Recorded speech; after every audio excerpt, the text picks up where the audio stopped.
Good morning dear students. बच्चों, हम लोग कॉम्प्लेक्स नंबर के डेफिनेशन को समझ लिए थे और कॉम्प्लेक्स नंबर के डेफिनेशन को समझने के बाद कॉम्प्लेक्स नंबर में आगे बच्चों जो टॉपिक है वो है इक्वलिटी ऑफ कॉम्प्लेक्स नंबर।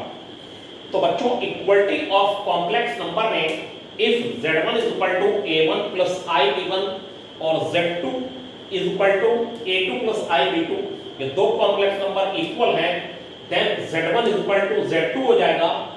और बच्चों, अगर z1 is equal to z2 हो जाएगा तो a1 plus ib1 is equal to a2 plus ib2 हो जाएगा। और ये दोनों अगर इक्वल हैं तो इसमें रियल पार्ट के इक्वल होगा और इमेजिनरी पार्ट के इक्वल होगा। a1 a2 के इक्वल होगा और b1 बच्चों b2 के इक्वल होगा। रियल पार्ट के इक्वल और इमेजिनरी पार्ट के इक्वल हो जाएगा। रियल पार्ट के इक्वल, इमेजिनरी पार्ट के इक्वल हो जाएगा। ऐसा होता है बच्चों कि अगर हम लोग ये बात कहें कि 2 plus 3 is equal to 3 plus ये 5 है और ये 4 प्लस 1 है, तो here 2 is not equal to 4 and 3 is not equal to 1 but 5 is equal to 5। लेकिन अगर ये दो कॉम्प्लेक्स नंबर बच्चों आपस में इक्वल हैं, ये दोनों कॉम्प्लेक्स नंबर अगर आपस में इक्वल हैं तो ये ऐड तो हो नहीं सकता, टोटल ये ऐड हो नहीं सकता, ये ऐड हो नहीं सकता, टोटल रिजल्ट नहीं आ सकता। तो रियल पार्ट के इक्वल होगा और इमेजिनरी पार्ट बच्चों इमेजिनरी पार्ट के इक्वल होगा। a1 a2 के इक्वल रहा होगा और b1 b2 के इक्वल रहा होगा, तभी ये इक्वल आए होंगे, वरना ये इक्वल आ ही नहीं सकते। a1 a2 के इक्वल रहा होगा और b1 b2 के इक्वल रहा होगा, तभी ये इक्वल होंगे, वरना ये इक्वल ही नहीं हो सकते। लेकिन इसमें क्या है, 2 प्लस 3 4 प्लस 1 के इक्वल है, तो 2 4 के इक्वल नहीं हो सकता, 3 1 के इक्वल नहीं हो सकता, लेकिन सम इक्वल होगा। यहां सम टोटल होता ही नहीं है, इसलिए रियल पार्ट के इक्वल, इमेजिनरी पार्ट के इक्वल है। ठीक है बच्चों, अब ये टॉपिक है बड़ा simple, addition, subtraction, multiplication, division of complex number. If z1 is equal to a1 plus ib1 है बच्चों और z2 is equal to a2 plus ib2 है, देन इसका अगर सम निकालना है एडिशन, तो एडिशन है z1 प्लस z2 और z1 प्लस z2 निकालेंगे तो a1 प्लस a2 हो जाएगा और i b1 plus b2। z1 minus z2 क्या हो जाएगा, z1 में से z2 minus a1 minus a2 i b1 minus b2। अब क्या होगा बच्चों, अगर z1 इंटू z2 निकालना है तो a1 की a2 में मल्टीप्लाई होगी, a1 की i b2 में मल्टीप्लाई होगी, i b1 की a2 में मल्टीप्लाई होगी और यहाँ i स्क्वायर हो जाएगा। और i स्क्वायर हो जाने के बाद ये जो बच्चों है b1 b2 हो जाएगा, i स्क्वायर b1 b2 हो जाएगा। और i स्क्वायर b1 b2 हो जाने के बाद i स्क्वायर की वैल्यू होती है -1, तो ये हो जाएगा a1 a2 i a1 b2 i b1 a2 minus ये रियल वैल्यू है, ये रियल वैल्यू है, ये दोनों एक साथ और i वाले एक साथ। लेकिन क्या होगा जब अगर मैं z1 को z2 से डिवीजन की बात करूं तो ये हो जाएगा a1 plus i b1 upon a2 plus i b2। ये डिवीजन की बात है। और बच्चों, अगर ये डिवीजन की बात है तो डिवीजन में जब तक अपान में आई रहेगा डिवीजन कंप्लीट नहीं माना जाएगा। जब तक अपान में आई रहेगा डिवीजन कंप्लीट नहीं माना जाएगा। तो इसके कॉन्जुगेट से बच्चों न्यूमरेटर डिनोमिनेटर में डिवाइड कर दीजिए। ये z1 अपॉन z2 होगा, z1 अपॉन z2 और ये a1 plus i b1 upon a2 plus i b2 और ये a2 माइनस i b2 और ये हो जाएगा a2 माइनस i b2, ये होगा।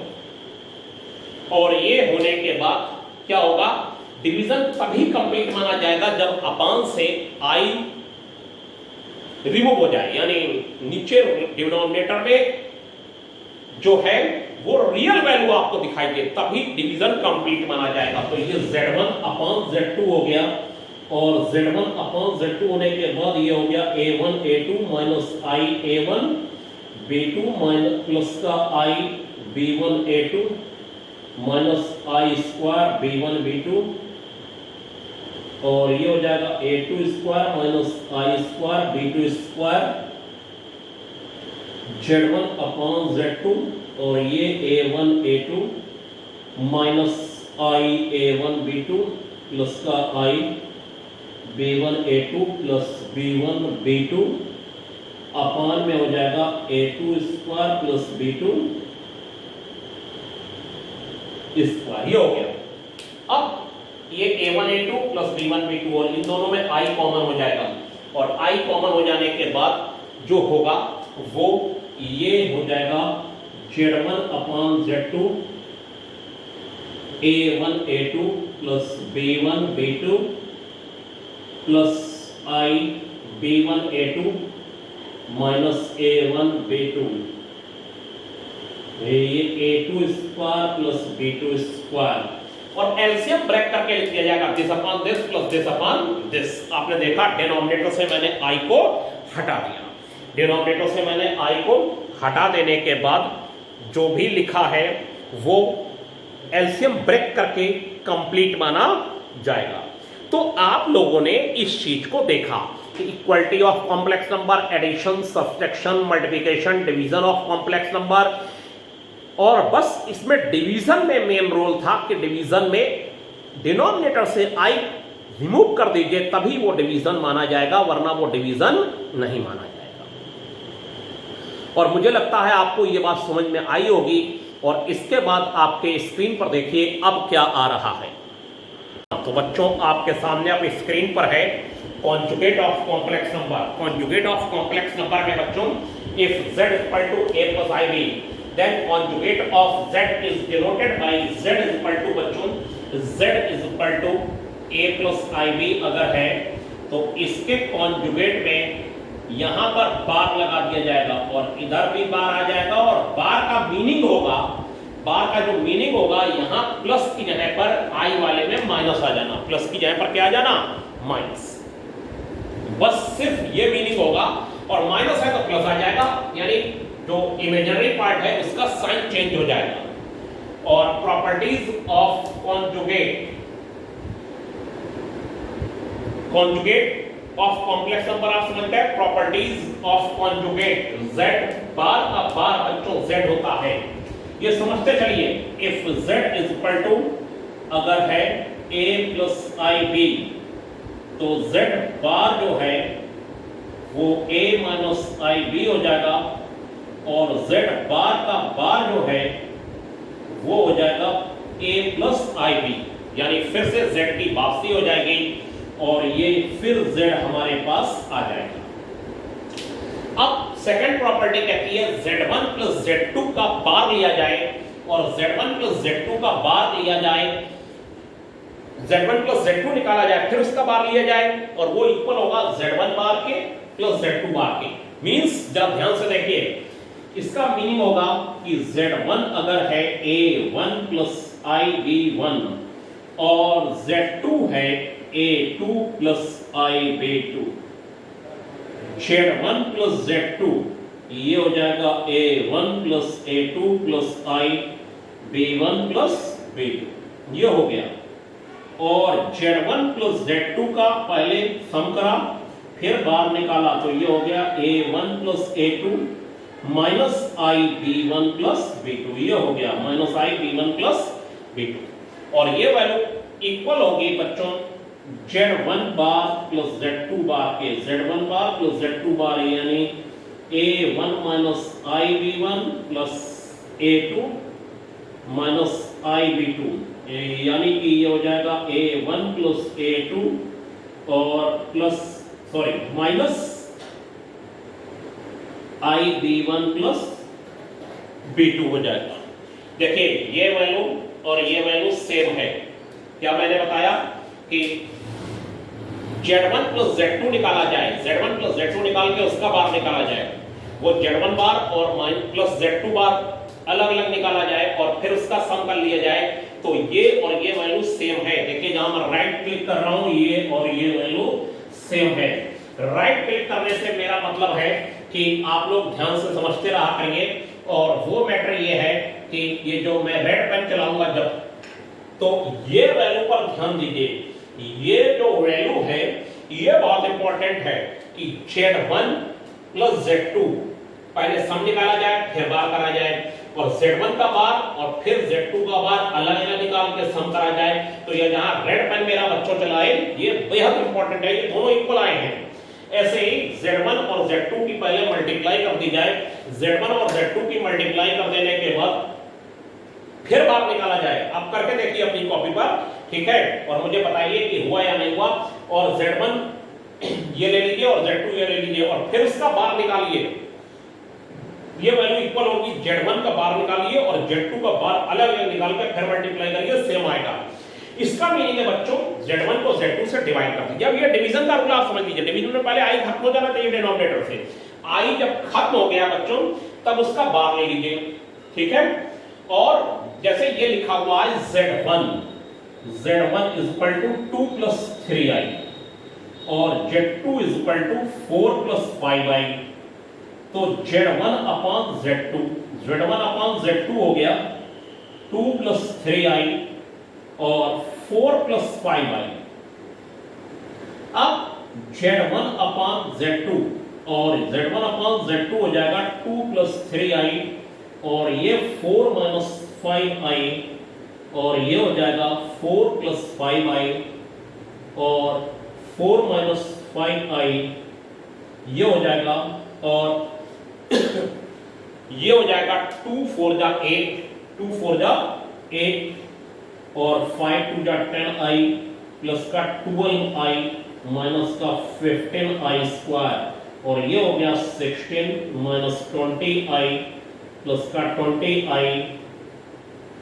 ये तबाक से डिनोमिनेटर में आई यहां पर जो है देखिए 4 4 जा 16 माइनस तबाक नहीं, ये तो अपने आप ही खत्म होगा, चाहे आप ऐसे कर ले 4 4 जा 16 4 का स्क्वायर माइनस 25 आई स्क्वायर क्या करेगा माइनस 1 देगा, खत्म हो जाएगा। मैंने मल्टीप्लाई कर ली है तो ये हो जाएगा माइनस का 25i स्क्वायर, ये और ये कैंसिल और ये वैल्यू हो जाएगा 8 और ये हो जाएगा प्लस का 2i प्लस का 15 और ये वैल्यू हो जाएगी 25 और 16 और ये हो जाएगा 41 और ये हो जाएगा 23 प्लस 2i अपॉन 41। अब आप इसका बार अब लेंगे एलसीएम ब्रेक करके और ऐसे लिया जाएगा Z1 upon Z2, Z1 upon Z2 ये हो जाएगा 23 अपॉन 41 प्लस 2i अपॉन 41। अब आप इसका जब बार लेंगे बच्चों Z1 अपॉन Z2 का होल बार तो ये हो जाएगा 23 अपॉन 41 माइनस 2i अपॉन 41। अब आप क्या करिए, क्या करा मैंने 2 plus 3i 4 plus 5i conjugate से मल्टीप्लाई डिवाइड कर दिया ताकि नीचे से i खत्म हो जाए। 4 2 जा 8 5 2 जा 10i 3 4 जा 12i माइनस 15i स्क्वायर, या स्क्वायर माइनस 1 होता है बच्चों, प्लस हो गया और ये आ गया प्लस का 2i 58 23 प्लस 2i अपॉन 41 हो गया। एलसीएम ब्रेक कर दीजिए। अब कॉन्जुगेट आप ले सकते हैं बच्चों, और अब कॉन्जुगेट ये मैंने ले लिया। अब इसकी वैल्यू क्या होगी, Z1 का अलग आप बार निकालिए और Z2 का अलग बार निकालिए और फिर डिवाइड करके आप अभी देखिए कॉपी पर, अभी क्लासरूम में आप बैठे हुए हैं, जरा देखिए बताइए मुझे क्या हुआ, ठीक है। क्लासरूम में बैठने के बाद बताइए कि क्या ये सही आया या नहीं आया। और जब डिवाइड करेंगे तो उसमें भी आप डिनोमिनेटर से कॉन्जुगेट को क्या करेंगे, डिवाइड मल्टीप्लाई डिवाइड करके क्या कर देंगे, डिनोमिनेटर से i को हटा देंगे और तब जब हटा दिया जाएगा i तभी उसका डिवीजन पूरा माना जाएगा और वो इक्वल आ जाएगा। तो ये टॉपिक क्या था कि हमारे पास पहला था कॉन्जुगेट ऑफ कॉम्प्लेक्स नंबर। सबसे पहले तो आपको ये बता दूं कि इसमें इफ और बट नहीं है, अगर आप सामने भी बैठे होते तो इफ और बट नहीं होता। क्यों नहीं होता इफ और बट, ये बनाया हुआ चैप्टर है, मैंने आपको पहले ही बता दिया, ये टोटल चैप्टर जो है वो बनाया हुआ है और इसमें जो मैं बोलूंगा वही सच माना जाएगा कि कॉन्जुगेट है तो कॉन्जुगेट में z है तो z बार इसका कॉन्जुगेट होता है और a माइनस a i भी आ जाता है। ये सब हाइपोथेटिकल है, सब काल्पनिक है, इमेजिनरी है, तो सब कुछ इमेजिनरी चल रहा है, इसमें क्यों का जवाब ही नहीं मिलेगा आपको। तब आप समझ पाएंगे इसको। और कहेंगे सर क्यों, तो क्यों का इसमें कोई दबाव नहीं है, ये खुद अपने आप में क्यों है चैप्टर।